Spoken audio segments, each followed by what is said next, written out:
Num rio vasto e sinuoso, onde as águas dançam com os reflexos do sol, vivia um boto cor-de-rosa chamado Iago.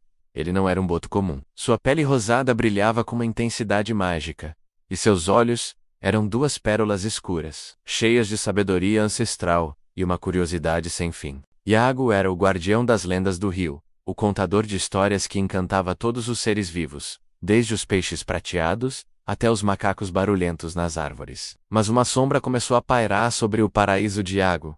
O rio, antes cristalino e cheio de vida, começou a adoecer. As águas ficaram turvas, os peixes sumiram, e as plantas aquáticas, que antes dançavam na correnteza, agora pareciam tristes e sem vida. Uma tristeza profunda, uma espécie de silêncio sombrio, estava se espalhando. Os mais velhos diziam que era a sombra do esquecimento, uma força que se alimentava quando as histórias do rio eram esquecidas. Iago sentiu o peso da responsabilidade em seus ombros. Ele sabia que precisava agir. Consultando a anciã tartaruga, Matira, ele descobriu a origem do problema. No coração da floresta, na nascente esquecida onde o rio nascia, a flor da memória estava perdendo seu brilho. Esta flor mágica era a fonte de toda a vida e de todas as histórias do rio. Somente o som da canção da nascente, uma melodia antiga, conhecida apenas pelos botos mais puros de coração, poderia revitalizá-la.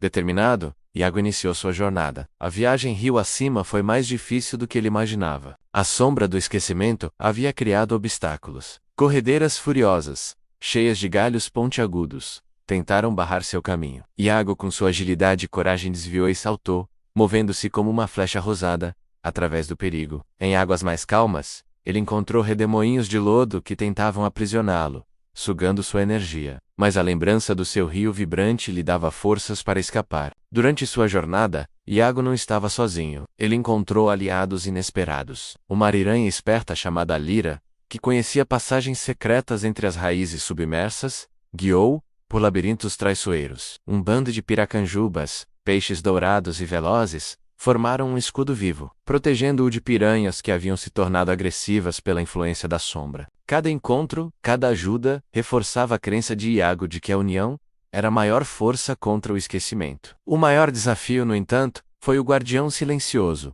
uma sucuri gigante que dormia enrolada em torno da nascente. A sombra do esquecimento havia envenenado seus sonhos, tornando-a hostil a qualquer aproximação. Iago sabia que lutar seria inútil. Em vez de violência, ele usou sua maior dádiva, a empatia. Ele começou a cantarolar suavemente as velhas canções do rio, histórias de tempos de paz, de fartura, de união entre as espécies. A sucuri, cujo nome era Jiboiaúna, começou a se mexer. As melodias de Iago penetraram em sua névoa de pesadelos. Ela abriu os olhos, não com raiva, mas com uma tristeza antiga. Iago contou a ela sobre a sombra do esquecimento, sobre como ela estava apagando a alma do rio que ambos amavam. Comovida, Jiboiaúna desenrolou-se lentamente, permitindo que Iago passasse.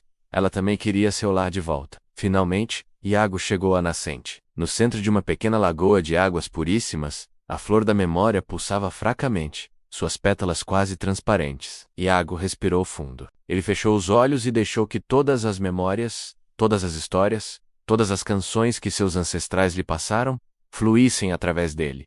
Ele começou a cantar. Não era apenas um som, era a essência do rio, transformada em melodia. Sua voz ecoou pela água, contando sobre o ciclo da vida, sobre a chuva que alimenta a terra, sobre o pixboy gentil e a garça elegante. Cantou sobre a alegria dos festivais das águas e sobre o respeito entre todas as criaturas. Sua canção era uma ode à vida, uma celebração da memória. A cada nota, a flor da memória brilhava mais intensamente. Suas pétalas recuperaram a cor, um azul tão profundo quanto o céu ao entardecer. Uma onda de luz pura e vibrante emanou da flor, descendo pelo rio. A luz viajou rápido, purificando as águas, expulsando a sombra do esquecimento de cada curva do cada remanso. A água turva clareou instantaneamente. As plantas subaquáticas voltaram a dançar, e os peixes, como por magia, reapareceram em cardumes coloridos e vibrantes. A alegria voltou ao rio. A correnteza parecia rir, e o som da vida pulsava mais forte do que nunca. Iago,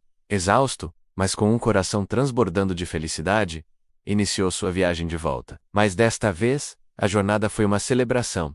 Todos os animais do rio o saudavam. As ariranhas dançavam nas margens, os pássaros cantavam em sua homenagem, e os peixes saltavam da água, em arcos prateados de gratidão. Ele era um herói. Ao retornar ao seu lar, Iago foi recebido como o grande salvador. Ele não apenas restaurou o rio, mas também uniu todas as criaturas com um propósito comum. Ele ensinou a todos a importância de contar histórias, de manter viva a memória do rio, para que a sombra do esquecimento nunca mais pudesse retornar. E assim, Iago, o boto cor-de-rosa, continuou a nadar pelas águas agora cristalinas, não apenas como um guardião, mas como um símbolo vivo de esperança, coragem e da força infinita que reside nas histórias que compartilhamos. E sempre que a lua cheia iluminava o rio, podia-se ouvir, ao longe, a canção de Iago, garantindo que a alma do rio jamais seria esquecida. Obrigado por assistir a esta aventura mágica conosco. Se você amou a história de Iago tanto quanto nós, não se esqueça de curtir o vídeo, se inscrever no canal e ativar o sininho para não perder nenhuma nova lenda. 8A Proxima